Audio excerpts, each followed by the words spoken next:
YCP fire brand మాజీ మంత్రి కొడాలి నాని మరోసారి వైఎస్ జగన్మోహన్ రెడ్డిపై తనకున్న అభిమానాన్ని చాటుకున్నారు. జగన్ వ్యక్తిగతాన్ని తక్కువ చేసేలా కొందరు మాట్లాడుతున్నారని, కానీ ఆయన మానవత్వం ఉన్న నేత అని కొనియాడారు. 2029లో జగన్ మళ్లీ అధికారంలోకి రావడం ఖాయమని నాని చెప్పారు.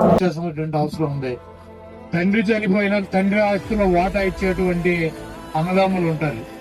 తన సొంత ఆస్తిలో కూడా వాటా ఇచ్చి ఈరోజు జగన్మోహన్ రెడ్డి గారి మీద ఇంత దారుణంగా ఆడపిల్లలు మాట్లాడుతున్నా కూడా సంస్కారంతో ఒక మాట కూడా చెల్లెళ్ళ గురించి తప్పుగా మాట్లాడినటువంటి మానవత్వం ఉన్నటువంటి వ్యక్తి జగన్మోహన్ రెడ్డి గారు.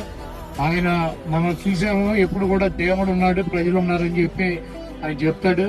తిరుపతి లడ్డు విషయంలో దేవుడు కూటమి ప్రభుత్వానికి కానీ, ఆ కూటమిలో ఉన్నటువంటి నాయకులకు కానీ ఎటువంటి ముట్టికాయలు వేసాడో, ఏ రకంగా అభాసు పాలయ్యారో మనం చూసాము. తప్పకుండా ఆ దేవుడి దయతో, ప్రజల దయతో జగన్మోహన్ రెడ్డి గారు ముఖ్యమంత్రి అవటం తథ్యం.